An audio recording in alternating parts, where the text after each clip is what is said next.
Hey guys, welcome back to D D vlogs. ಎಲ್ಲಪ್ಪ ಇದ್ದಾಳೆಗಳು ಅಂತ ನೋಡ್ತಾ ಇದ್ದೀರಾ? ಎಸ್, ನಾವು ಇವತ್ತು ಬಂದಿರೋದು ಕಾಮನದೊಡ್ಡಿಯಲ್ಲಿರುವಂಥ ಗೋಪಸಂದ್ರ ದೇವಸ್ಥಾನಕ್ಕೆ. ಇದು ಲಾಸ್ಟ್ ಶ್ರಾವಣ ಶನಿವಾರ ಆಗಿರೋದ್ರಿಂದ ತುಂಬ ರಶ್ ಇತ್ತು. ರೋಡ್ ಫುಲ್ಲು ಟ್ರಾಫಿಕ್ಕೇ ಇತ್ತು. ನಾವು ಹೋಗಿದ್ದು ಅರೌಂಡ್ 11 ಹಾಗೆ ಹೋಗಿದ್ವಿ.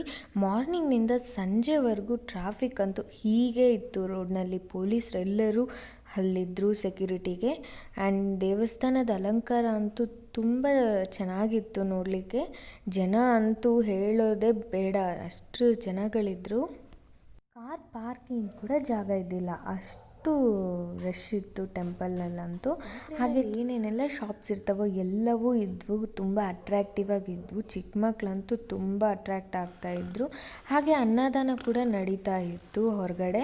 ಹಾಗೆ ನಾವು ದೇವಸ್ಥಾನದ ಒಳಗಡೆ ಹೋದರೆ ಎಂಟ್ರೆನ್ಸ್ ಅಂತೂ ಸಿಕ್ಕಾಪಟ್ಟೆ ಸೂಪರಾಗಿ ಮಾಡಿದರು. ಡೆಕೋರೇಷನ್ ಅಂತೂ ನಂದಿ ಇತ್ತು ಎಂಟ್ರೆನ್ಸ್ನಲ್ಲಿ. ಹಾಗೆ ಒಳಗಡೆ ಹೋದರೆ 5 to 6 rows ಕ್ಯೂ ಇತ್ತು.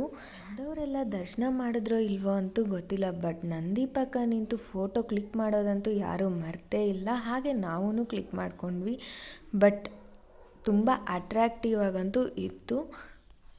ಹಾಗೆ ನಾವು ತಗೊಂಡೋದ ಕಾಯನ್ನು ಹೊಡೆದು ದೇವರಿಗೆ ಹೊರಗಡೆ ಕಂಬಕ್ಕೆ ಪೂಜೆ ಮಾಡಿ ಒಳಗಡೆ ಹೋದ್ವಿ. ಲೈನಲ್ಲಿ ನಿಂತು ತುಂಬ ಸಿಕ್ಕಾಪಟ್ಟೆ ಸುಸ್ತಾಗೋಯಿತು. ಹಾಗೆ ಜನಕ್ಕೆ ಎಂಟರ್ಟೈನ್ ಆಗಿರಲಿ ಅಂತ ಅಲ್ಲಿ ಒಂದು ಸೇವಾ ಟ್ರಸ್ಟ್ನಿಂದ ಭರತನಾಟ್ಯ ಮಾಡಲಿಕ್ಕೆ ಬಂದಿದ್ದರು. ಗರ್ಲ್ಸ್ ಅಂತೂ ಚೆನ್ನಾಗಿ ಆಡಿದರು. ಭರತನಾಟ್ಯ ನೋಡೋದಕ್ಕೆ ತುಂಬ ಕಣ್ಣು ತುಂಬಿ ಬರುವಂತಿತ್ತು. ಹಾಗೆ ದೇವರ ಮೆರವಣಿಗೆ ಕೂಡ ನಡೀತಾ ಇತ್ತು. ಹಾಗೆ ದೇವ್ರ ಮೆರವಣಿಗೆನ ನೋಡಿಕೊಂಡು ಲೈನಲ್ಲೇ ನಿಂತ್ಕೊಂಡಿದ್ವಿ. ಹಾಗೆ ಒಳಗೆ ದೇವಸ್ಥಾನದ ಒಳಗೆ ಎಂಟ್ರಿ ಆದ್ವಿ. ನೋಡೋದಕ್ಕೆ ಡೆಕೋರೇಷನ್ ಅಂತೂ ಸೂಪರಾಗಿತ್ತು. ಫೋಟೋಸ್ ನಾಟ್ ಪ್ರಾಹಿಬಿಟೆಡ್ ಆಗಿರೋದ್ರಿಂದ ಒಳಗಡೆ ದೇವ್ರ ಪಿಕ್ಸ್ ಅಂತೂ ತೆಗೀಲಿಲ್ಲ. ಕಾರ್ನ್ ಆ್ಯಂಡ್ ಪೈನಾಪಲ್ ಬಳಸಿ ತುಂಬ ಸೂಪರಾಗಿ ಡೆಕೋರೇಟಿವ್ ಮಾಡಿದರು. ಹಾಗೆ ಹೊರಗಡೆ ಬಂದು ಪ್ರಸಾದವನ್ನು ತಗೊಂಡ್ವಿ. ಚಿತ್ರಾನ್ನ, ಪುಳಿಯೋಗರೆ, ಕೇಸರಿಬಾತ್ ಹೀಗೆ ವೆರೈಟಿ ಪ್ರಸಾದ ಕೊಡ್ತಾಯಿದ್ರು. ಪ್ರಸಾದನ ತಿಂದ್ಕೊಂಡು ದೇವರಿಗೆ ಕೊನೆಯದಾಗಿ ನಮಸ್ಕಾರ ಹಾಕ್ಕೊಂಡು ಹಾಗೆ ಸ್ವಲ್ಪ ಶಾಪಿಂಗ್ ಮಾಡಿಕೊಂಡು ನಮ್ಮ ಲಾಸ್ಟ್ ಕ್ಷಣವನ್ನು ಹೀಗೆ ಮುಗೀತು.